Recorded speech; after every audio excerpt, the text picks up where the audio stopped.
out a special shout out to the Ice Cream Man, our musical director on this journey here and our very first live news refresh. Thank you so much for joining us. It is Friday. February 2nd.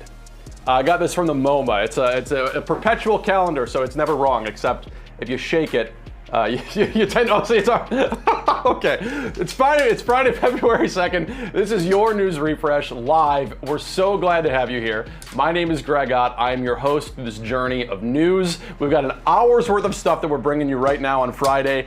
It's already erased itself like an Etch-a-Sketch, but I swear to you, it's the first February Friday, which means dry January is over. This is the perfect opportunity for you to grab yourself a dirty gin martini or a Negroni or a Heineken Silver. I think that's the Heineken that has like 1% alcohol or whatever. But this is hey, take off your shoes and relax and watch this. Fire up your Apple Vision Pro. We're coming at you in 2D on that YouTube app. Not the real one, because they don't have one there, but they have a like a pirated version. Anyway, what is this guy talking about? I'm Greg, and here at your news refresh, we cover all sorts of weird and interesting news stories that you might not see covered on all of your regular news. Now, we do that because if you think of the news, oftentimes it can be a drag. It's, Congress did this, or this car accident, blah, blah, blah. Like, not everything that's going on in the world is a drag. There's a lot of fun and interesting things happening. And so what we like to highlight here is, some of the more unusual offbeat stuff. If you've ever explored Reddit/r/offbeats or Not the Onion, it's that kind of stuff. We try to find and surface the more unusual stories because they're fun.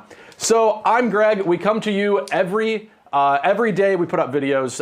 Let's put up the subscribe right now, Christopher. We got a whole team working on this, but we will put up the subscribe. We put out new videos on a daily basis at 3 p.m. See something there. And then on the weekdays, we got something that comes out at 8 in the morning. And then we put out shorts too, so we're trying to reach a lot of people. It's kind of a new thing. This is a new channel, but we want to share these stories with you. So with that in mind, who am I? I'm Greg Ott. I am the host. I help write this stuff. I help produce it. And on our channel, we source stuff from the Associated Press and CNN and all sorts of news sources. So it's not just me making this stuff up. It's all backed up by very fine reporting from all across this country. And now you're looking at me and I'm sure you're saying, oh yeah, you're Greg? No, you look like Bryan Cranston. And thank you, that's quite a compliment. He's like 30 years older than me, but I appreciate the compliment. Now, you might also be thinking to yourself, why would this guy think that he looks like Bryan Cranston? Well, because when I explore these fine sources, we have a subscription to the Associated Press, and we use that to source images and videos for the stuff we produce. And after I bought this sweater, I came across this photo from the Sphere in Las Vegas. And there he is, there's Bryan Cranston wearing the same sweater that I'm wearing. And I don't know if this is what do you think? I mean, I don't think we look alike, and I'm certainly not the caliber of actor that this man is, but I have been to the Sphere. And let me tell you, this is something about Las Vegas. They have something, when you go to the Sphere, I had the Darren Aronofsky thing.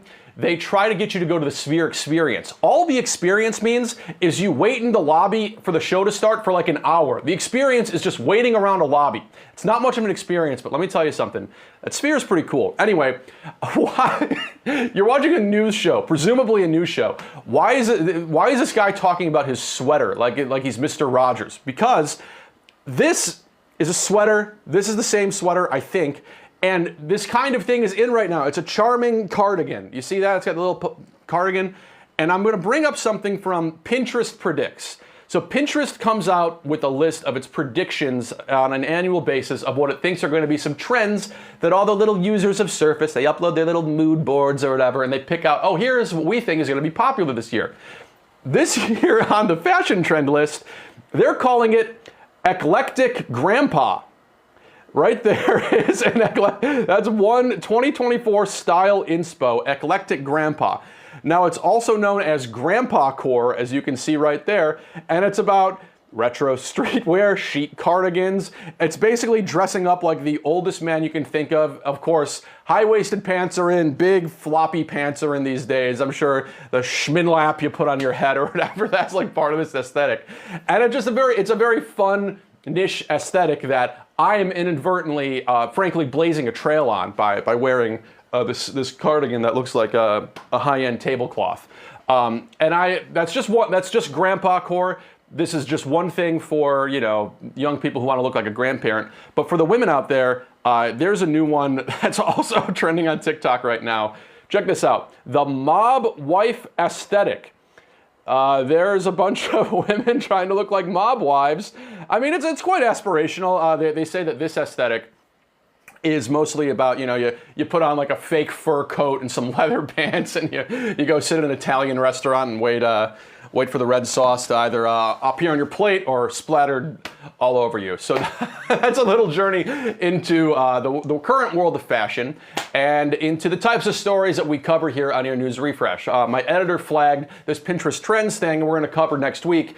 Jazz is actually making a comeback. Jazz is one of the trends predicted for this year, and we're going to dive into that. And if you want to go on our channel that you should be subscribed to, we put out a video late last year about Kenny G, who just released an album of lullabies to put you to sleep. So again, this is the type of stuff we like to cover on your News Refresh.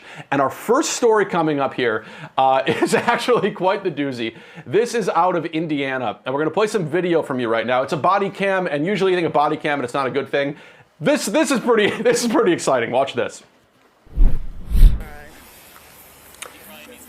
All right, so you got the body camera. You got some police with some camels and a bunch of zebras off to the side, and yes, there we have a fire, what appears to be a pretty big blaze coming from this truck. It turns out this truck here had a trailer, and it was heading to the circus in Fort Wayne, Indiana, and these officers are on the scene to help rescue this equipment failure. So that's a miniature horse right there, and he just pulled another zebra out of this thing.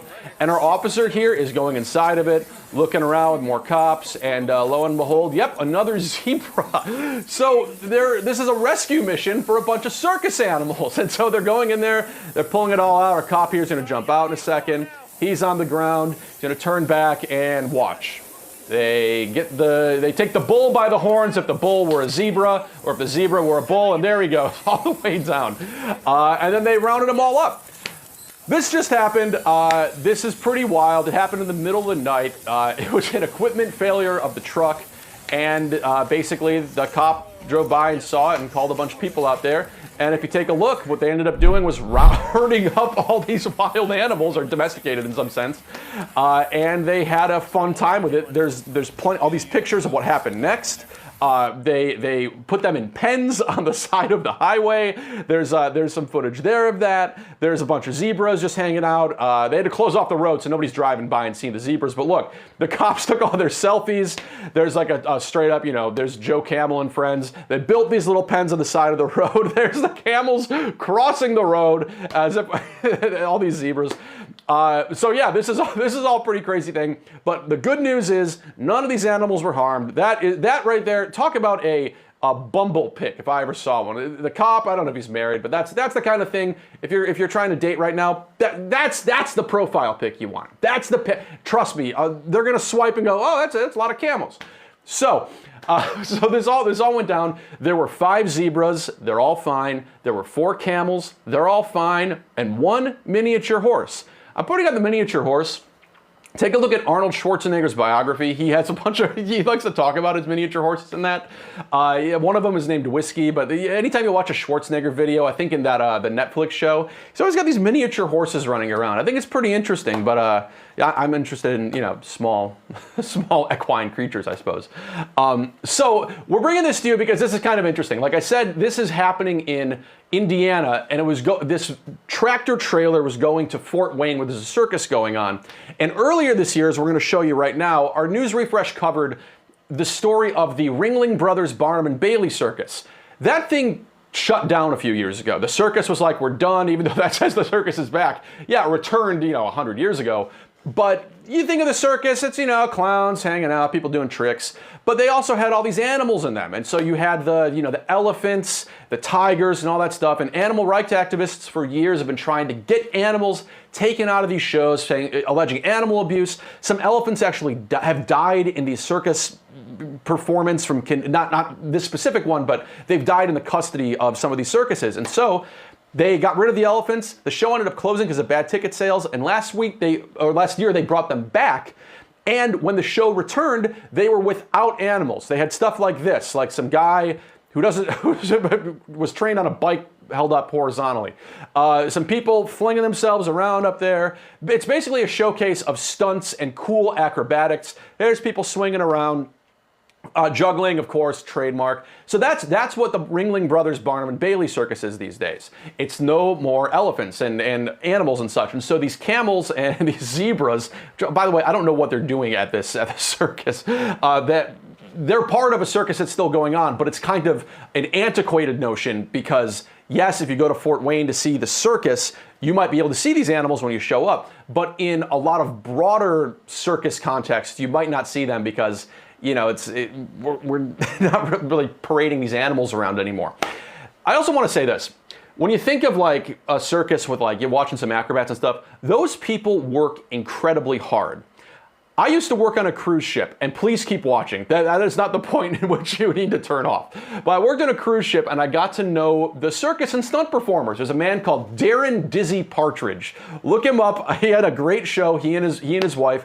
It was he had a giant balloon, and he put himself inside the balloon. But then he was very big and strong and could manipulate things. These people work very hard, and it always makes me laugh when people talk about, we could go to clown college or something. It's like, I think clown college would be very difficult.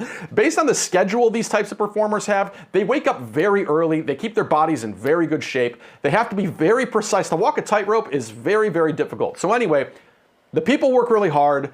The elephants and the animals, we shouldn't be putting those in circuses necessarily because, it's kind of old-fashioned. But if you want to see that, these animals are alive and well, and they're going to be at this Fort Wayne circus performance. Check your local listings. So all is well on the highway. The roads are reopened, so if you drive by there, you're not going to see those guys. But if you are going to be driving, I want to switch gears here, and that's kind of a driving pun. I actually just came up with that, and you see, that's the kind of quality you're going to get here on your news refresh. So I'm going to play this video right now. You've probably seen stuff like this as you're driving down the highway if you're a motorist. A sign with an LED board, delays ahead, blizzard warning, Amber Alert. That means someone was kidnapped. Your phone goes off, you mute it. You probably shouldn't. Well, at least I mute it, but you probably shouldn't. Abducted child. Yeah, I can. These are good warnings. Florida Keys resident. Okay, so you get it. These are signs of important things. But this one, Pokemon Go is no-go when driving. Changing lanes, use your blinker. That's in Massachusetts. Use your blinker. See, these kind of cute and funny signs are actually a point of contention thanks to our federal government. So yeah, that's a normal one. Bridges and ramps, use caution. That one isn't turned on. But there's some new federal guidance out that's trying to keep states from using things like no close encounters of any kind. That appears to be, a reference to some old film.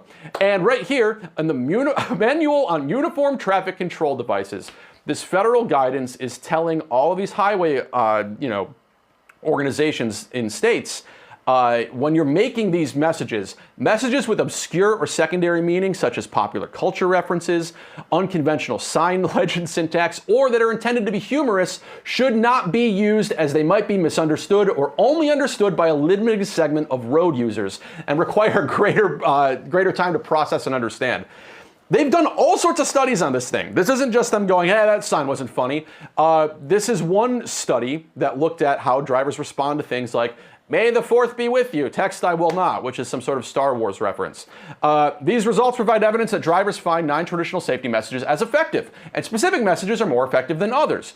Messages about distracted driving that include humor or include wordplay rank highly among effectiveness. But that's just one study.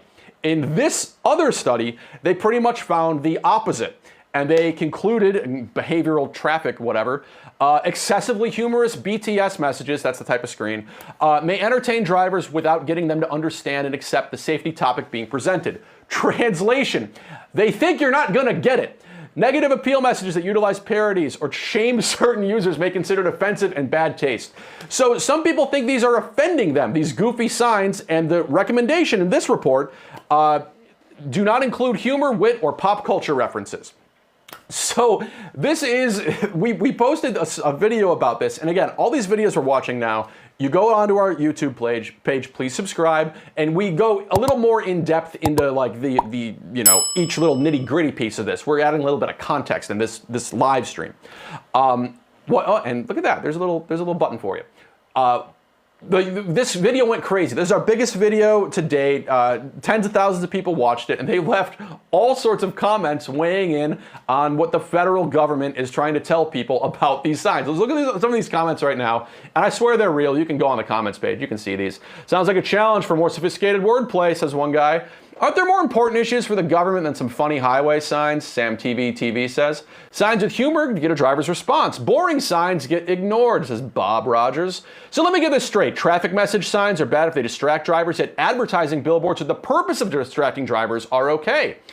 This is a good thing. I wouldn't pay attention to these signs if they were all humorous. So, and fun fact, this passage from this manual we just saw says should not as opposed to shall not. And this is important. Should is a strong recommendation, while shall is a mandate that must be followed. Now, this user here gets to the point of it. This is not the federal government saying, do not make me laugh, that sign is not funny, take it down. They're saying, hey, we've looked into this. We have multiple volumes of research. Some have concluded, hey, some people like these funny signs. They like to drive around and giggle. It's like, oh, I've seen the Star Wars movie. Oh, I should put my seatbelt on. Oh, that's useful. Other people go, hey, I don't play Pokemon. What are they saying? Let me order my Uber Eats while I'm driving. You know what I mean? Like, so there's enough research that this overall study has said it's more effective to not turn this stuff on because some people don't get the reference or it's being lost on them. And what is the point of these signs?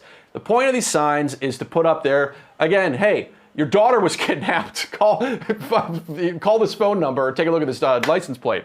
Or, hey, there's a road closure ahead, or you've seen these signs before. They carry important information, and as cute as a lot of these agencies can be with their little movie references or their puns, lots of dad jokes and stuff like that, they're saying this is not a good use of this messaging capability because we're just trying to keep people safe on the highway.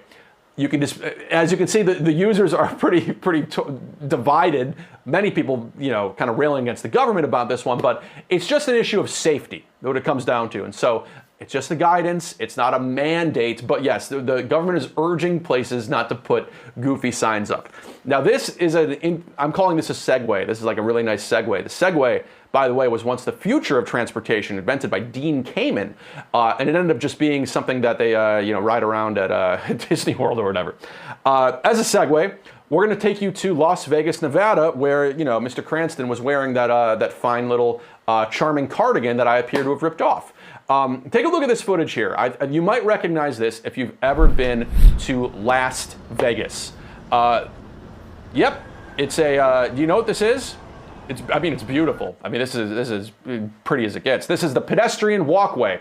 This is the elevated bridge type thing that goes across all of downtown, all sorts of parts of downtown Las Vegas. I was there a few months ago.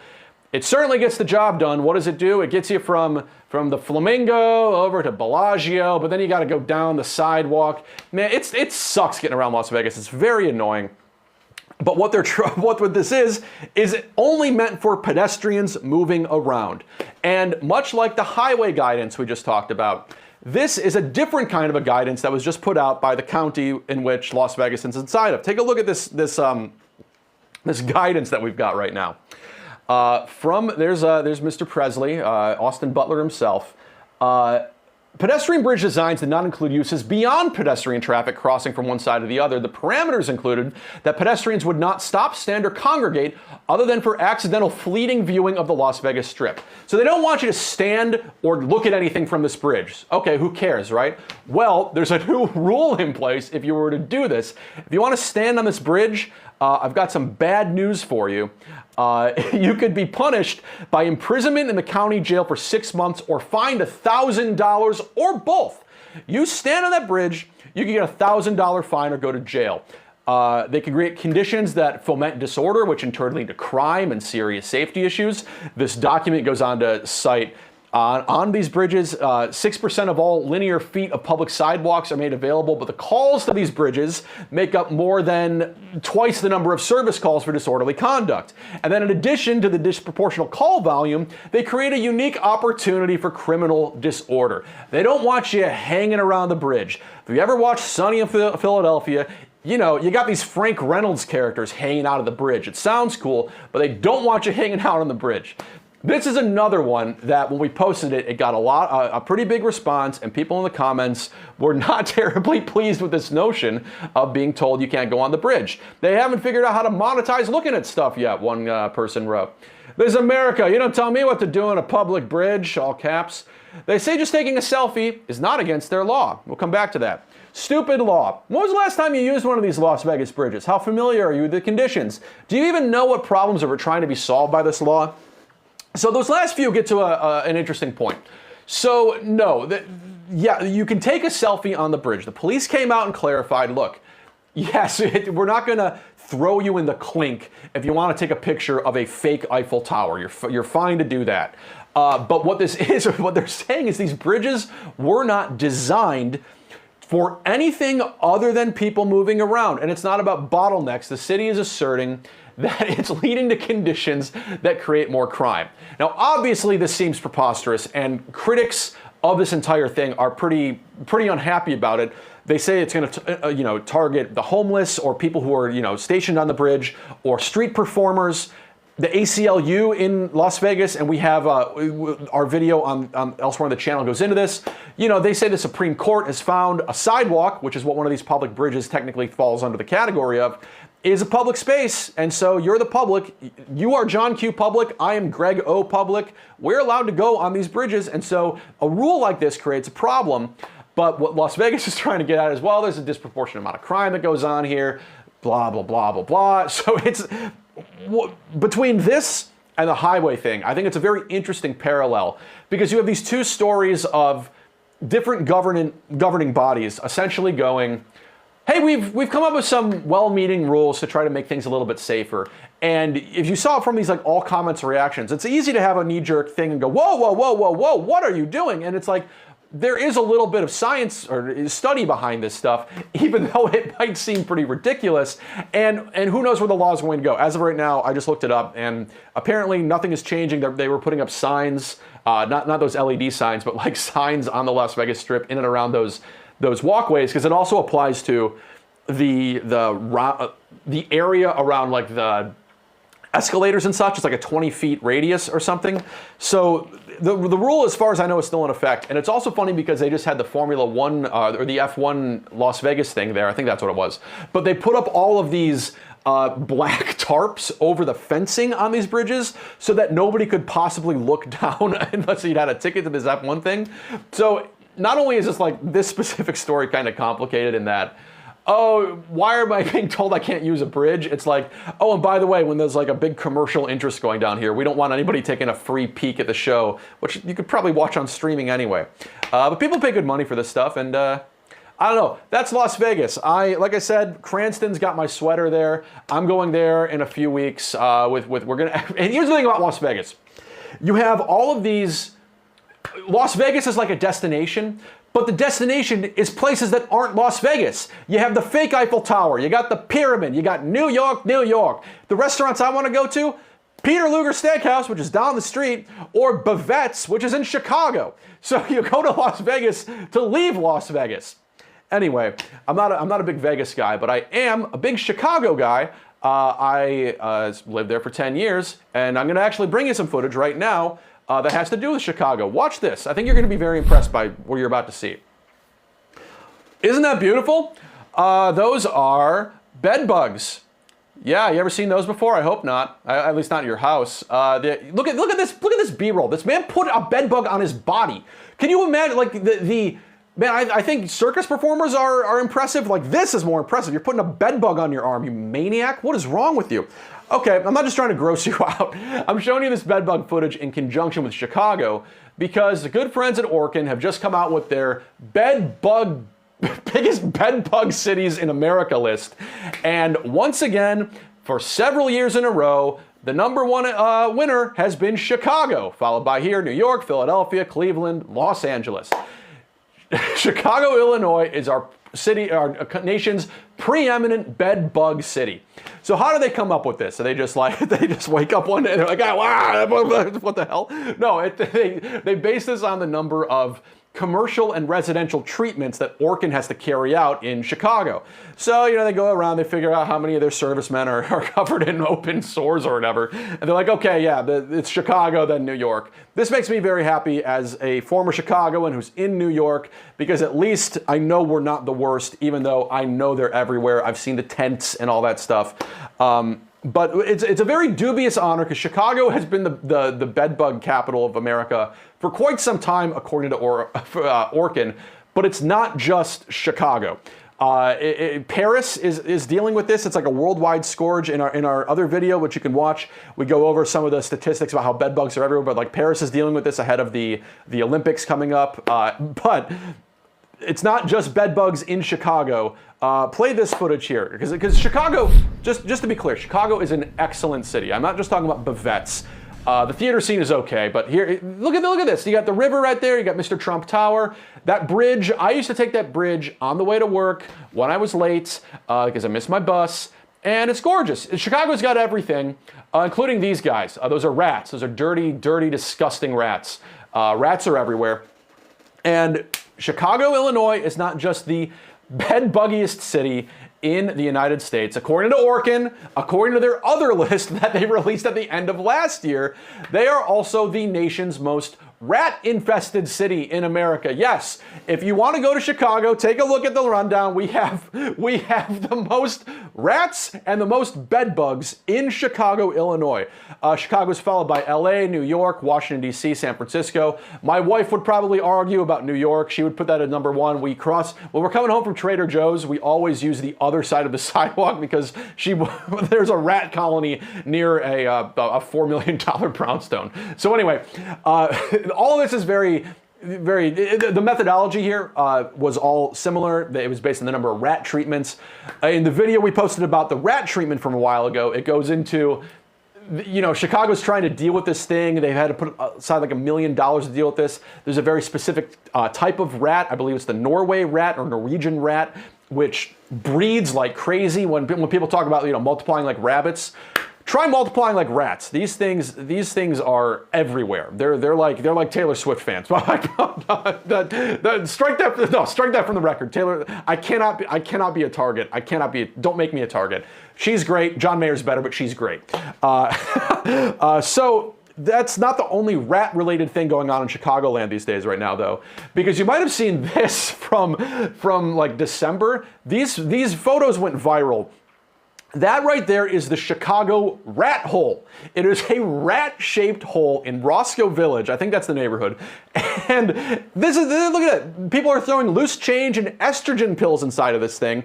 They don't know how it came about, but it's a rat-shaped hole, and people are paying pilgrimage to it. That's a little candle there. And that sign that was up, people are hanging out in front of this thing. They're like the rats that are gathering around this hole in the sidewalk, and they're throwing parties there. There was a wedding, all sorts of rat-related fun.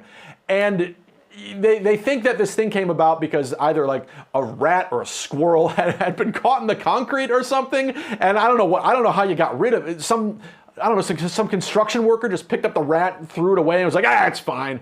I worry about like getting in trouble if I'd left like my fingerprints in the sidewalk or something. I can't imagine like the kind of imprint a rodent would make like that. So this has actually become very popular in Chicago. If you go on Apple Maps, it's got landmark status. And what's really funny about this hole is that they actually tried to fill it. And so they want to cover it over. All right, enough of the rat fun. But somebody, after they filled the thing, went back to the hole and dug out all the substance that was used to fill it up to restore the rat hole to its former glory. So, I don't know, it's just a cute little story about the Chicago rat hole. And if you're thinking about taking a vacation, again, if you want to see a landmark, you got the Chicago rat hole, you got the bean, the cloud gate, you've got Billy Goat. You can get one of those, Billy Goat has these burgers with a giant bun, and then just like loose trays of pickles and onions. As a guy who so this is the trick at the Billy Goat. You don't have to get the double cheeseburger. They're gonna try. They like to do the double cheese. You don't need the double cheeseburger. You get you pile it up with onions, you pile it up with pickles, you get one patty, and you just have this giant stack of onions and pickles. And if you think I have bad breath, you're wrong. I brush and floss twice a day. I even have a water pick. Anyway, next time you go to Chicago, it's infested with bed bugs and rats. Moving on, there is another story we have about a different tourist destination elsewhere in our fair nation. Take a look at this. This is the first time that we as a species have ever sent out a travel ad inviting aliens to come visit. Lexington, Kentucky just beamed the world's first interstellar travel ad into outer space. With the help of local scientists and scholars, Visit Lex created an advertising campaign designed to invite extraterrestrials to visit Lexington. Using a modified laser, the message was aimed at the TRAPPIST-1 star system, 40 light years away. We're targeting the TRAPPIST-1 system because we might actually get an answer in somebody's lifetime if there's somebody there watching. But the reason scientists have been interested in it lately is because of the large number of planets that it has and what it's considered to be the habitable zone. So there could be life there. Why not send a signal and see if they answer? Okay, so you heard them right. Lexington, Kentucky beamed a modified laser into this little system over here, TRAPPIST-1. These are not photographs. These, I'm being an honest broker here. These are not real photographs of the TRAPPIST-1 system. These are artist renderings, and this is what they think the little planet looks like. Looks kind of uncomfortable. Yeah, so they sent this video, or they sent this laser beam all the way over there as an ad to get people to come to Lexington, Kentucky. There's a graphic embedded in it that tells them, hey, we got a lot of horses here, we got bluegrass, and we've got bourbon. Now, hey, Kentucky is fun. You can have a great time in Kentucky. And I just think it's very funny that all these scientists would spend their time working with the tourist bureau, encouraging aliens to come all the way here, when for me, I don't even think I could take a direct flight to Lexington. I think I'd have to transfer from Chicago, which, by the way, there was a Wall Street Journal piece that came out recently, had an excellent headline. It's amazing how many Americans, come on, oh, there we go. It's amazing how many Americans think they live in the Midwest when they don't. Because in this, they show off a map of people who say that they live in the Midwest. The Midwest is defined by these, dark blue things. But you see that? People in Kentucky, it's very light blue, it's hard to make out. They claim that they're in the Midwest. That ain't the Midwest. In Idaho and Pennsylvania, what are you doing? Idaho is barely, it's not even considered mid. I mean, mid in terms of yeah, it's pretty mid, but no. So anyway, if you're going to Kentucky, you're not in the Midwest, okay? I'm sorry. But so aliens, if you're out there, Kentucky is in the South. Let's be honest. Kentucky's in the South. So why am I bringing you this? Because I think scientists are working on a lot of interesting laser things these days. There's another laser-related video I'm going to play for you right now in full, courtesy of NASA. This is a real NASA video. This is the entire thing. Please watch.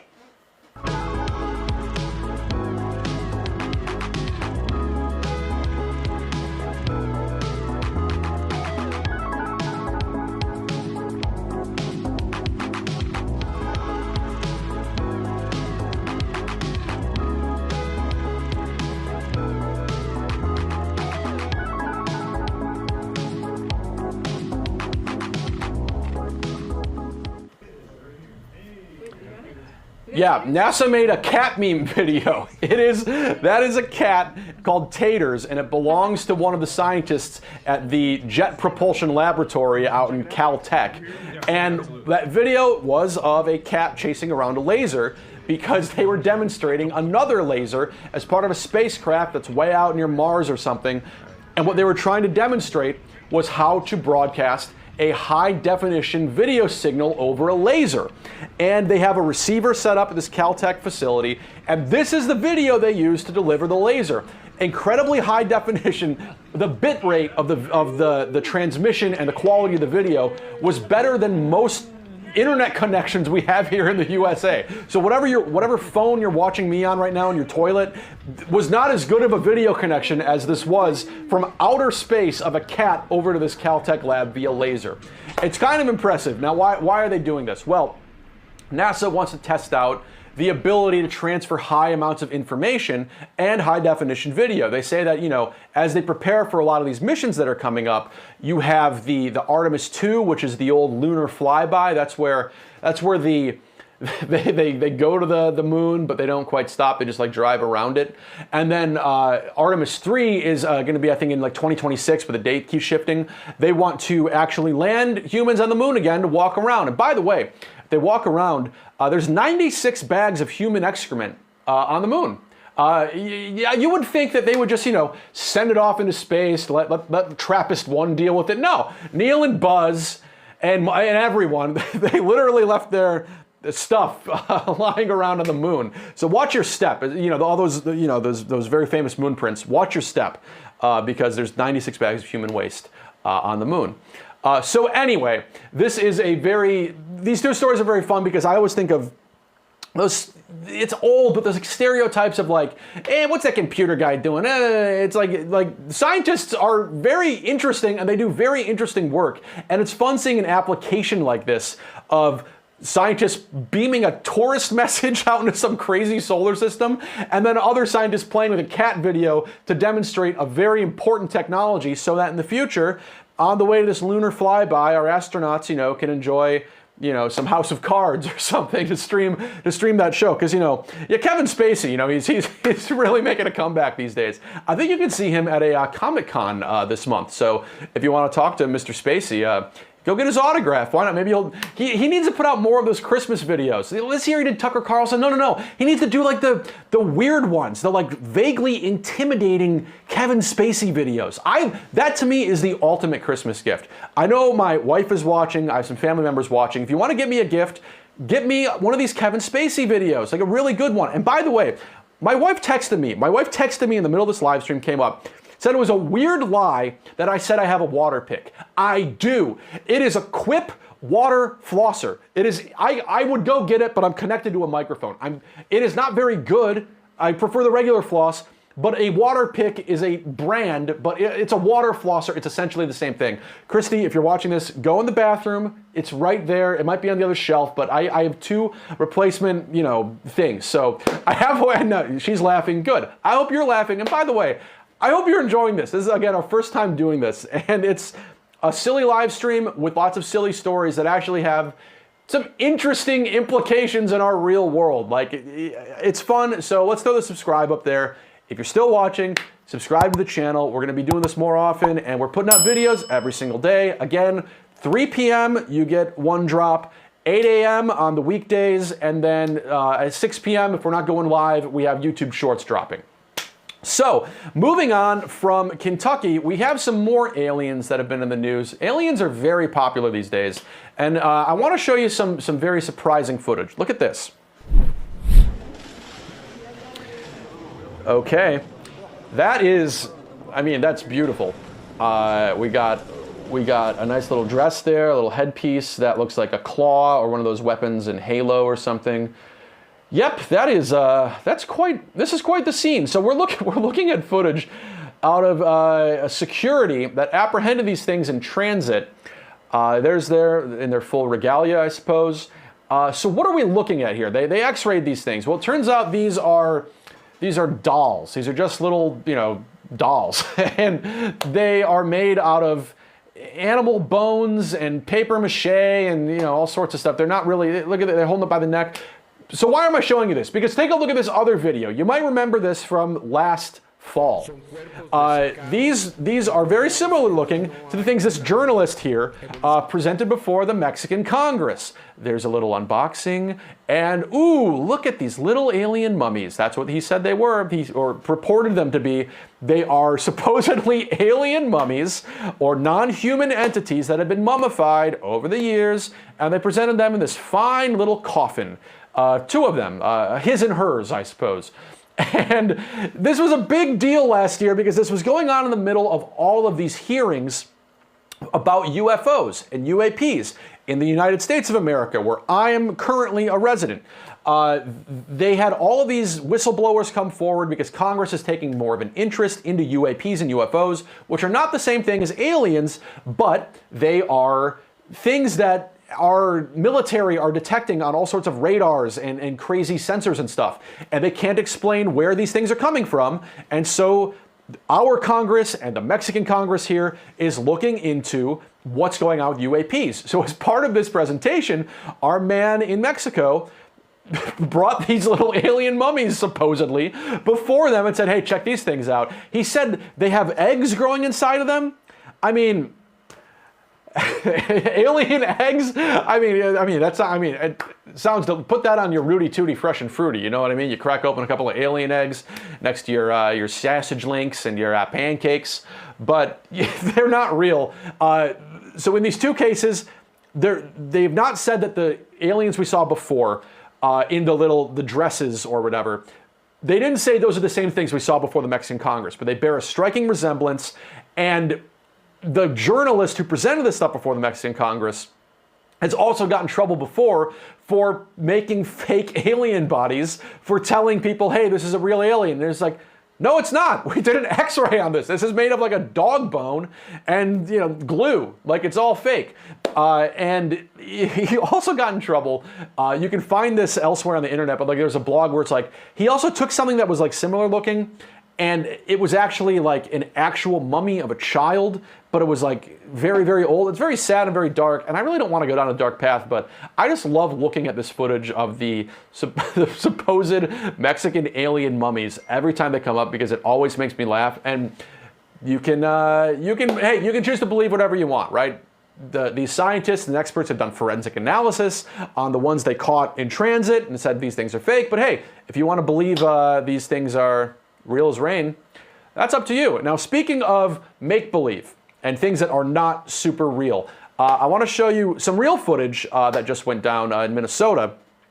You are looking right now, or in a moment, at a man being wheeled into a courthouse. This is from a little while ago, and he's being wheeled. It's not a very wheelchair-friendly ramp. Yeah, it just kind of hits a little bump there. That old man is a former mobster. He is an ex-mobster, and he got in trouble because he stole these things. If you've ever seen a movie called The Wizard of Oz, these things are Dorothy's slippers, her ruby red slippers from the film.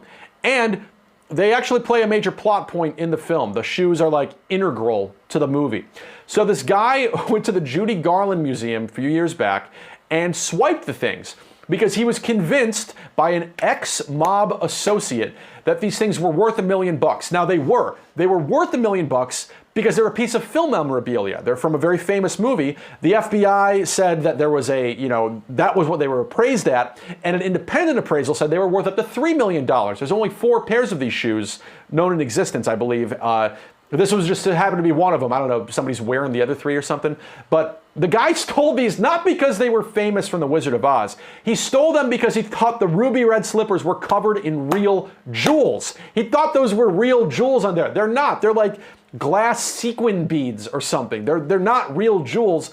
But the reason he thought they were real jewels is because he had never seen The Wizard of Oz. Now, that's very funny to me because The Wizard of Oz is a very famous film. I haven't seen it in many years because you know how much content is out there? The idea of like, I'm going to sit down and be like, I'll watch watch The Wizard of Oz tonight. It's like, nobody says that. Now if you show it to a kid or something, it's like, hey, here's film history, okay, knock yourself out. But this guy is like in his 70s. The fact that he hadn't seen The Wizard of Oz, I find that to be a bit suspect, but he ended up being a suspect and was arrested after the FBI investigated this thing and a whole insurance claim. And in this footage here, we can see that he was just in court recently because they have rendered a judgment against our poor man.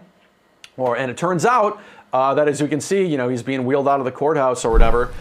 He is now, you know, in trouble, but he's also not in good health. He's like in his 70s. That's an oxygen tank. He's reported to be in hospice or in hospice care or something like that. And the judge said, you know, the prosecutors didn't recommend any jail time for him, so he will be on a supervised release for around a year, and he will also have to pay something like 25 grand to the Judy Garland Museum, which, if you were to ask me, would be more than any amount of money they've made in the past year. I don't know who's going to the Judy Garland Museum. I'm just projecting my taste on this, but yeah, he's gonna have to pay for that. And what's funny about this whole thing is when he stole this stuff, he told his mob associate, this was part of one last score. This was one last score. And I just think it's funny that, like, in this age of like the mob wife aesthetic, one last score is stealing a pair of ruby red slippers from like an 85-year-old movie. And so that just happened. And so the shoes, I presumably were returned. I didn't see anything about that, but hopefully they're locked up. So I hope people are able to go to this museum and stare at a pair of dirty old shoes, because what else do you do in Minnesota? Okay, we have another story out of Atlanta. Take a look at this. We feel like there's a pretty huge crisis going on with health insurance. No one can afford it. Nothing has worked. I don't have money like that. And so I was just kind of like living my life without it. People who walked in the door and said, hey, I hear what you're doing for your employees. I worked in the restaurant industry and we never had health insurance. This year it covered every single thing. And it was $2,000 off, which means that 4% is just like, it's almost the perfect amount of money to cover everyone's premiums. But now we are booked out. Every table, every bar seat is reserved, like on the weekends. It's pretty wild. Not changing a thing. The only thing I hope that we can change is if Congress does something, then I can just take that line item off completely and not even worry about it. So that is a restaurant called Jen Chan's. It's in Atlanta. On the Infatuation, they list it as one of the best brunch places in Atlanta. I haven't been there, but it's like this Chinese fusion place. It's supposed to be very, very good. It sounds good based on the menu. But what they've done, as the piece just told you, is they've implemented a 4% health insurance surcharge on their bills. Now, it's in plain English. They have it posted on the doors on the outside. They have it on the menu. And this is not unique. During the pandemic, some places out in California were doing this to combat the rising cost of health insurance. They were saying, okay, we're going to pass some of this cost on to the diner in hopes they recognize, hey, health insurance has gone up because, like the woman was saying before, their health insurance premiums tripled for these employees. And so it was like, well, we can either, you know, how do you solve this? And it's like, okay, we're going to pass this on to them because they're covering the employees. Now, just like the highway sign stuff, this is, you know, somewhat political, someone could say, and the comments were not super complimentary about this decision. As you can see here, this person said, no thanks to me paying for your employees' health insurance while I'm still paying for mine and expected to tip. Oh, let's not forget the 4% credit card surcharge fee being forced to pay. Okay, I'm cool with this. If you can't afford it, don't go out to eat. Somebody said to that, can't afford. If you can't afford to run a business, then don't do it. We're not a socialist country. Somebody else said, I mean, I'll pay the 4% for their insurance, or I can leave a tip, but you only getting one of them. And then they laughed so hard until they cried based on their emoji. See, that to me that's what's so funny to me. First of all, you're going to leave either a 20% tip or a 4% tip. Anybody would just leave the 4% tip. You know what I mean? Like that. So you're really just saving yourself a lot of money, but you're really screwing over the server here. Tipping culture is such an American thing. And, you know, people complain. You go into any Reddit thread about tipping, and people are insane because people have such strong opinions about it, which, by the way, the only answer is really you move the decimal, you do what's right, you give them 20%, you move on with your life. You don't even think about it. Even if the service isn't great, servers don't always make great money. There's like a lower minimum wage and the tip makes up the difference. It's very complicated and it's not like that in every other country on earth. So it kind of makes up the difference. And what this restaurant is doing is they're saying, oh, also, unlike a lot of other countries, there isn't some sort of universal health insurance, or it's very expensive to get health insurance. And so we need to pass this on to you. We want you to be aware of this.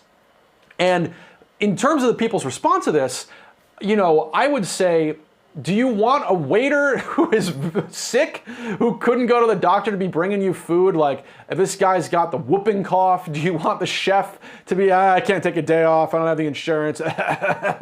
Nobody wants that. And I'm mentioning that because there was a study that came out that we talk about in the video of this that we released elsewhere on the channel. Please subscribe. It basically says, in the United States, we pay more for healthcare and have worse outcomes. And we're compared to all these other European nations that have something of a socialized medicine or universal healthcare type thing. You look at a country like France or Spain or Germany, those are a bunch of the countries listed in the study. It's peer nations. And the chart is like, we spend so much more than all of them, and they have better healthcare than us, and they spend less. You see what I'm saying? So we don't even have a great system objectively from these studies, and yet people are more upset about like, yeah, but my my Kung Pao chicken costs $2 more. It's like, but we're all paying for it in a different way because health insurance is so expensive in this country. So yeah, if you go to Jen Chan's, you find a 4% surcharge on your bill. That's what you're going to find. So speaking of Europe and other peer nations, I have another story for you that's about food, and it pertains to the United Kingdom of Great Britain. Right here, this is a communique recently put out on Twitter by the United States Embassy in London. Today's media reports of an American professor's recipe for the, quote, perfect cup of tea has landed our special bond with the United Kingdom in hot water. What this is referring to is there was a recent study done by some professor out in Bryn Mawr, Pennsylvania, with some university. I don't remember the name. I apologize profusely. And essentially, she was studying the science behind tea. And she determined that the best way to make the ideal cup of tea was to drop in a little pinch of salt into the cup. So not so much that you can discern the taste of it, but that putting a little bit of salt in a cup of tea would cut some bitterness from it and thus make the ideal cup of tea. So the U.S. felt, after this study came out and people were reporting on it, the U.S. Embassy in London felt they needed to put out a statement. And the statement continues in this video here that I put way too many production resources into because I wanted to illustrate our special relationship. So they go on to say, tea is the elixir of camaraderie, a sacred bond that unites our nations. We cannot stand idly by as such an outrageous proposal threatens the very foundation of our special relationship. The statement continues, therefore, we want to ensure that the good people of the UK, that the unthinkable notion of adding salt to Britain's national drink is not official United States policy and never will be. Let us unite in our steeped solidarity and show this world that when it comes to tea, we stand as one.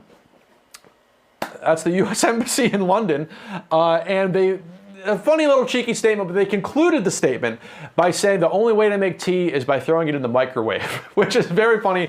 I know my brother's watching this. My mom certainly used to always throw our tea in the microwave, so I know that's how we make this stuff here in the States. But again, here in the States, we're a coffee nation. We're a nation of coffee drinkers. You watch the other video, we've got all the Coffee Research Council or whatever studied, how many coffees we make and consume on a daily basis.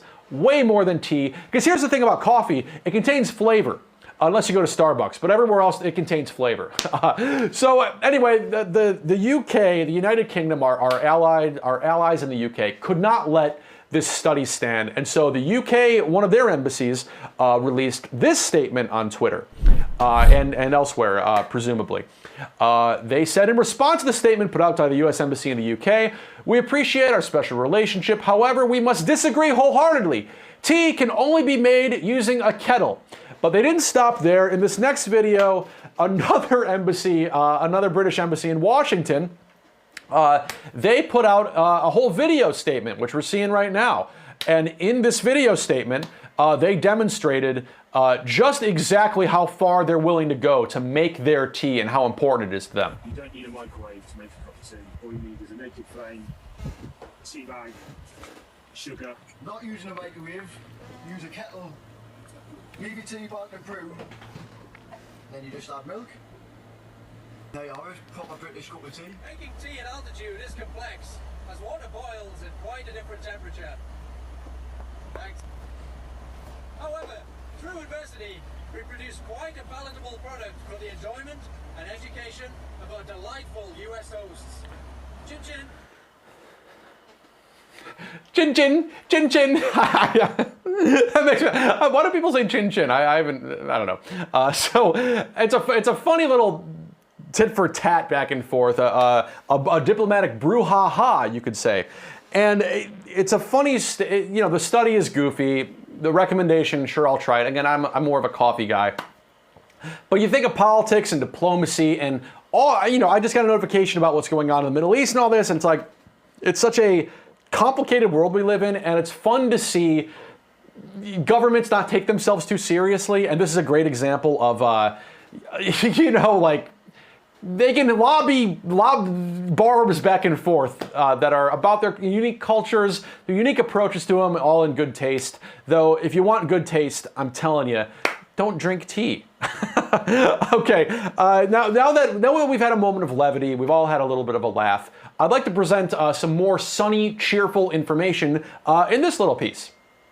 Last year, we expressed amplified concern by moving the clock to 90 seconds to midnight, the closest to global catastrophe it has ever been. Today, we once again set the doomsday clock to express a continuing and unprecedented level of risk. It is 90 seconds to midnight. China is increasing its nuclear arsenal, now standing at 500 nuclear weapons. And for the first time, at least in my adult life, there is now talk in Washington that the U.S. nuclear arsenal will have to increase also in order to match the arsenals of Russia and China combined. So in many ways, we're setting ourselves up for a three-way arms race, which is unprecedented and quite concerning. We should not, any of us, be in a position where we're waking up one day and we're suddenly surprised that some disease started in some country and has made it to our borders. AI has lots of potential for magnifying corruption in the information environment and making the disinformation problem worse. And that's really bad because the threat multiplier effect means that we're not going to be able to solve other hard problems like nuclear war and climate change. And so that's really tough. Did that cheer you up? So those people are with the Bulletin of Atomic Scientists. It's a group that came about after the Manhattan Project with a bunch of scientists who were not happy with how the atomic bomb came about and how it was being used and such. And so they've been around for a very long time, and they put out this thing called the Doomsday Clock. And they measure how close we are to midnight, midnight being total global annihilation.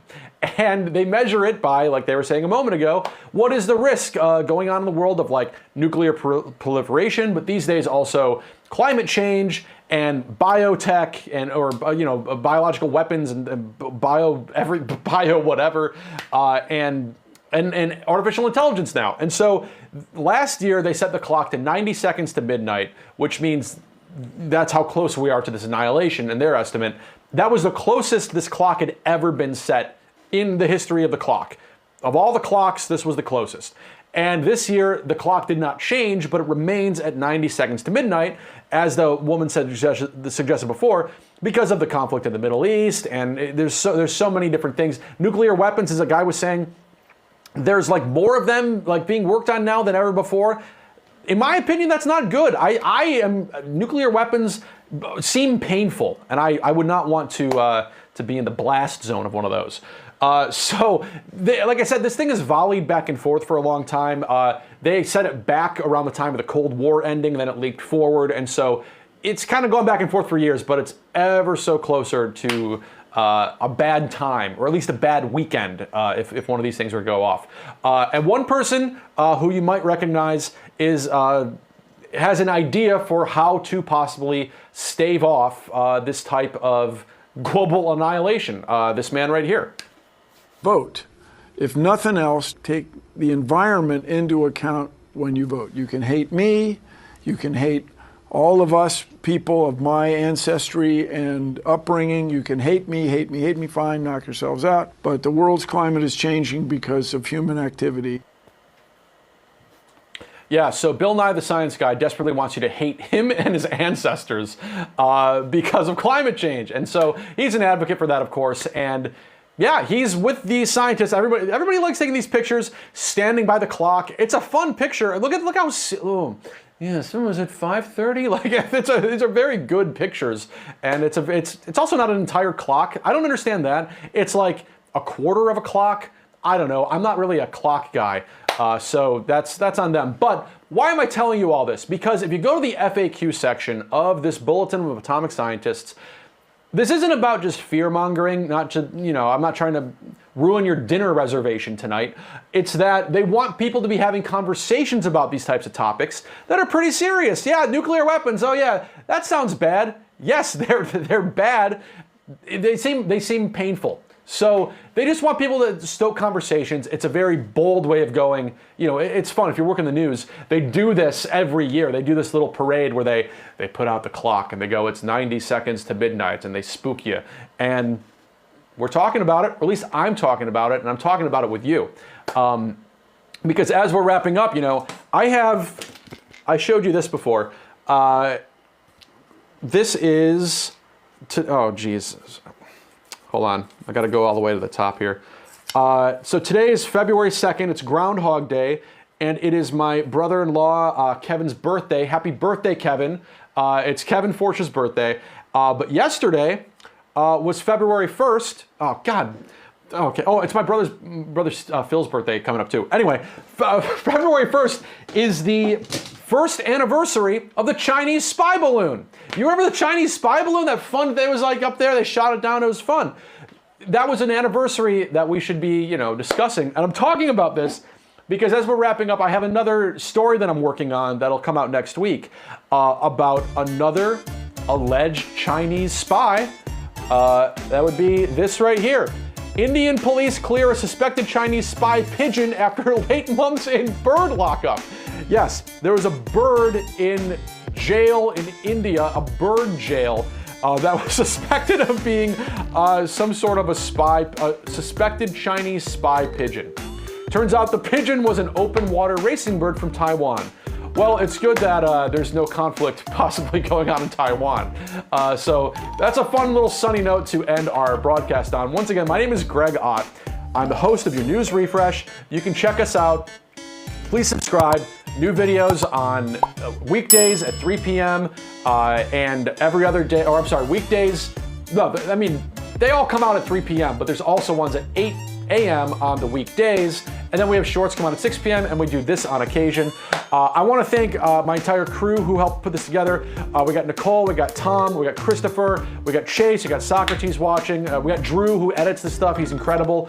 I'm sure I'm leaving somebody out, but everybody puts a lot of hard work into this, and I'm just so glad you spent the end of your dry January with me. So put on your Apple Vision Pro, pour yourself an old fashioned, and I'll see you on the internet.